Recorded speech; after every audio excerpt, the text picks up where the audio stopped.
నమస్తే, నేను అంకిత. వైసీపీ జగన్ చేసిన దీక్షలో సజ్జల రామకృష్ణారెడ్డి తలకున మెరిశారని తెలుస్తుంది. అయితే అక్కడ సజ్జలనే వెనుక ఉండి ప్రతిదీ నడిపిస్తున్నారని తెలుస్తుంది. వైసీపీ పార్టీ అధినేతలు సజ్జల ఓవర్ యాక్టింగ్ చేస్తున్నారనేసి విరుచుకుపడుతున్నారు. సో ఈ విషయంపై నాతో పాటు డిస్కస్ చేయడానికి కేవీవి ప్రసాద్ సార్ ఉన్నారు. ఆయనతో మాట్లాడదాం. నమస్తే సార్. నమస్తే అమ్మా. సార్, ఇప్పుడు ఢిల్లీలో జగన్ ధర్నా చేయడానికి వెళ్ళారు. సో ఆ ధర్నాకి సపోర్ట్గా సజ్జల రామకృష్ణ అక్కడికి వెళ్ళారు.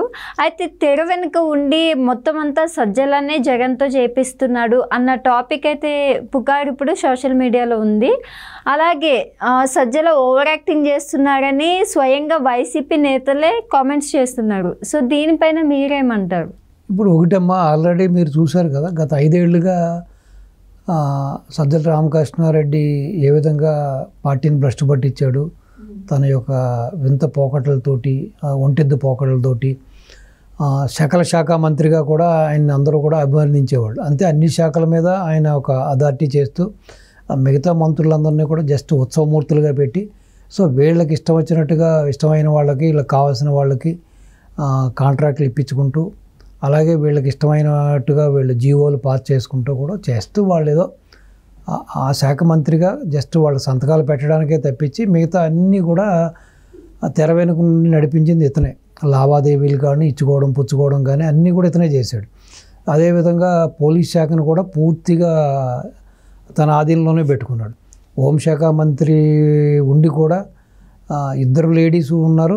ఆ 2 లేడీస్ ఉండి కూడా వాళ్ళు ఏం చేసింది లేదు, జరిగింది ఏం లేదు. సో ఇతనే ఇప్పుడు కక్ష సాధింపు రాజకీయాలు సాధించాలన్నా, ప్రతిపక్షాలను ఇబ్బంది పెట్టాలన్నా, ప్రతిపక్ష కార్యకర్తలను ఇబ్బంది పెట్టాలన్నా కూడా, ఇంక్లూడింగ్ బాబు గారు, సో అంతా కూడా ఇతని కనుసన్నల్లోనే సాగింది. సో ప్రతిదీ కూడా ఇతనే ఒక డీజీపీ లాగా, ఒక పోలీస్ బాస్ లాగా, అలాగ అన్ని రంగాల్లో కూడా ఆ శాఖలకి సకల శాఖ మంత్రిగానే అతను బిహేవ్ చేశాడు. అదేవిధంగా ఎవరైనా ఇప్పుడు పార్టీ సీనియర్ నాయకులు కానీ, లేకపోతే ఎమ్మెల్యేలు కానీ, ఎంపీలు కానీ, మంత్రులు కానీ వాళ్ళ సాధక బాధకాలు చెప్పుకోవడానికి కానీ, లేకపోతే వాళ్ళ నియోజకవర్గంలో ఉన్న ఆ ప్రాబ్లమ్స్ చెప్పుకోవడానికి కూడా సీఎం గారిని కలవనిచ్చేవాడు కాదు. సో ప్రతిదీ కూడా ఈయన దగ్గర ఆగిపోవాల్సిందే. సో ఈయన కన్వే చేయవలసిందే. ఈయన అక్కడ లోపల కన్వే చేస్తున్నాడా లేదా అన్నది ఆ పరమాత్మకి ఎరుక. సో ఆ విధంగా కూడా చాలామంది ఇతని మీద కినుకు వహించారు. చాలామంది అసంతృప్తిగా కూడా ఉన్నారు. అది సరే, అధికారంలో ఉన్నాం కాబట్టి జగన్మోహన్ రెడ్డి మొత్తం అన్ని అధికారులు ఇతనికే కట్టబెట్టాడు కాబట్టి, సరే ఎంతో ఎందుకులే మనకి ఆ యొక్క అటువంటి వైరి ఎందుకు ఇతను చెప్పి అన్ని దిగమింగుకొని చాలామంది కాముగా ఉన్నారు. కానీ ఎలక్షన్ అయిన తర్వాత, పార్టీ ఘోరాతి ఘోరంగా ఓడిపోయిన తర్వాత చాలామంది బాహటంగానే దీన్ని విమర్శించడం జరిగింది.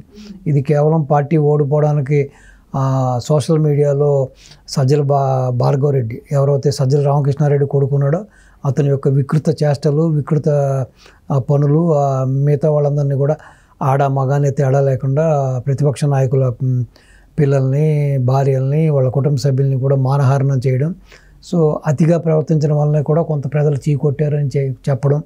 అలాగే సజ్జల రామకృష్ణారెడ్డి ఏనాడు కూడా మిమ్మల్ని కలవడం లేదు. సో అసలు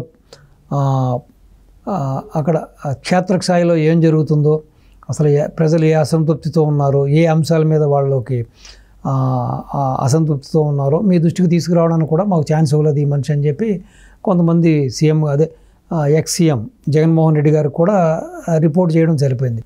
సో మళ్ళీ ఇప్పుడు ఈ యొక్క ధర్నా సందర్భంగా దాని యొక్క వ్యవహారాన్ని మొత్తం తెర వెనక ఉండి సజ్జల రామకృష్ణ గారే నడిపించాడని, అలాగే ఢిల్లీలో కూడా ఆయన తలుక్కును మెరిశాడని, అరే మొన్నటిదాకా రాష్ట్రంలో పార్టీ వైసీపీ పార్టీ మేమంతా కూడా ఈ విధంగా సర్వనాశనం అయిపోవడానికి, పార్టీ నష్టపోవడానికి కారణం నువ్వే, మళ్ళీ ధర్నాలో కూడా నువ్వు ఈ ఓవర్ యాక్షన్ చేస్తున్నావా అని చెప్పి కొంతమంది విమర్శలు చేయడం, కొంతమంది అక్కడ ఒక గ్రూప్గా ఏర్పడి మాట్లాడుకోవడం, అక్కడ కూడా పార్టీలో చీలికి వచ్చిందా అనే విధంగా కూడా కొంతమంది వ్యవహార శైలి చూసాం. అదే కాకుండా ఈ ధర్నాకి 2 ఎమ్మెల్సీలు డుమ్మా కొట్టి ఇవాళ వాళ్ళు శాసనసభకు వెళ్ళడం జరిగింది, శాసన మండలికి వెళ్ళడం జరిగింది. సో అంటే ఆల్రెడీ 2 ఎవరైతే మాజీ ఎమ్మెల్యేలు ఉన్నారో వాళ్ళు పార్టీ నుంచి రిజైన్ చేయడం కూడా జరిగింది. సో దీన్ని బట్టి చూస్తుంటే చాలామంది మిగతా ఎంపీలు కానీ లేకపోతే రాజ్యసభ సభ్యులు కానీ ఎమ్మెల్సీలు కానీ సో వాళ్ళకు తగ్గట్టుగా ఇటు బీజేపీకి వెళ్దామా, జనసేనకి వెళ్దామా, టీడీపీకి వెళ్దామా అనే తర్జన భర్జనలో ఉన్నారు. సో జగన్మోహన్ రెడ్డి వీటిలన్నిటిని కూడా పట్టించుకోకుండా సో ఢిల్లీకి వెళ్ళి ఈ ధర్నాలు చేయడం, సో ఇటువంటి కుటిల రాజకీయాలకు తెరలేపడం, ఇంకా కూడా సజ్జల రామకృష్ణారెడ్డి ఇంత ఎంకరేజ్ చేయడం, సో సజ్జల రామకృష్ణారెడ్డి కనుసన్నల్లోనే ఇవన్నీ సాగడం, ఇవన్నీ చూసినప్పుడు పార్టీలో ఉన్న కొంతమంది నాయకులకి ఇది నచ్చట్లేదు. ఆల్రెడీ రాష్ట్రంలో పార్టీ తుడిచిపెట్టుకుపోవడానికి ప్రధాన కారణం ఇతనే. సో మళ్ళీ ఈ విధమైన కార్యక్రమాల్లో కూడా ఇతను వేలు పెడుతున్నాడు, వేలు పెట్టి ఈ విధంగా రకరకాలుగా యాగి చేస్తున్నాడు. సో ఇక జరిగిన డ్యామేజ్ సరిపోదా, ఇంకా ఎంత డ్యామేజ్ చేస్తాడు అనే విధంగా కూడా కొంతమంది నాయకులు గుర్రుగా ఉన్నారు. అయితే సార్ ఇక్కడ చూస్తే స్వయంగా తన పార్టీలో ఉన్న నేతలే అసలు కామెంట్స్ చేయడాన్ని మనం దీన్ని ఎలా చూడొచ్చు అంటారు? డెఫినెట్గా ఇది ఒక పార్టీలో వ్యతిరేకతను చూపిస్తుందమ్మా.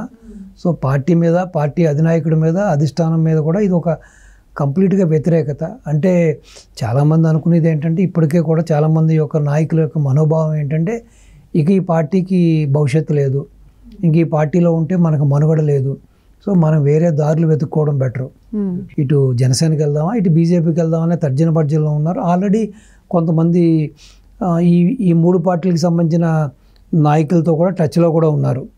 ఇటు రాజ్యసభ సభ్యులు కానీ, ఇటు మెంబర్ ఆఫ్ పార్లమెంట్స్ కానీ, కొంతమంది ఎమ్మెల్యేలు కానీ, ఎంపీలు కూడా ఆల్రెడీ 1 by 1 రిజైన్ చేస్తూ ఉన్నారు. కొంతమంది మొన్నటిదాకా కిలారి వెంకట రోసి అనే వ్యక్తి, పొన్నూరు మాజీ శాసనసభ్యుడు, ఇవాళ అయితే ఆయన రాజీనామా చేయడం జరిగింది. అలాగే ఒక 2 days బ్యాక్ మన టీడీపీ నుంచి వెళ్ళిన ఒక వ్యక్తి, గుంటూరు ప్రాంతానికి చెందిన వ్యక్తి కూడా, ఆయన కూడా మళ్ళీ బయటకు రావడం జరిగింది. సో కొంతమంది ఎమ్మెల్సీలు బయటకు రావడానికి రెడీగా ఉన్నారు. కొంతమంది పార్టీ క్రియాశీలంగా ఉండే కార్యకర్తలు కూడా గుంపులుగా ఇటు కార్పొరేటర్లు అలా రకరకాలుగా ఉన్న వాళ్ళు కూడా పార్టీలు మారుతూనే ఉన్నారు. సో ఆ దిశగా చర్యలు తీసుకోకుండా ఏదో ఒక చిన్న ఇష్యూని, ఒక చిల్లర ఇష్యూని పట్టుకుని, అది కూడా తన పార్టీకి సంబంధించిన 2 కార్యకర్తల మధ్యన గొడవ, ఆ గొడవలో ఒకడు అవుతే దానికి రాజకీయ రంగు పూసి దాని ద్వారా ఏదో పెద్దగా లబ్ధి పొందాలని ఇతను చేసే కుట్ల ప్రయత్నాలకి ఎవరు కూడా నమ్మరు, హర్షించరు.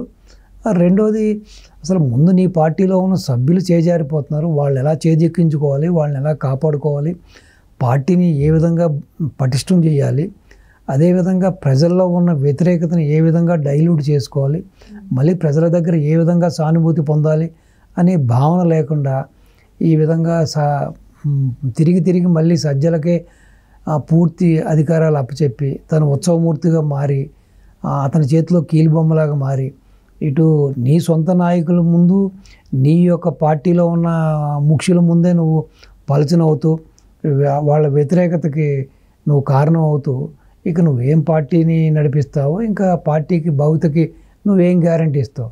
సో ఏదేమైనా ఇది ఒక ఫ్లాప్ షో, ఢిల్లీలో జరిగిన ఒక ఫ్లాప్ షో డెఫినెట్గా. సో కాబట్టి సో ఇది మనం పెద్దగా దీని గురించి పరిగణలోకి తీసుకోవాల్సిన పని లేదు. Right, thank you so much sir. నమస్తే.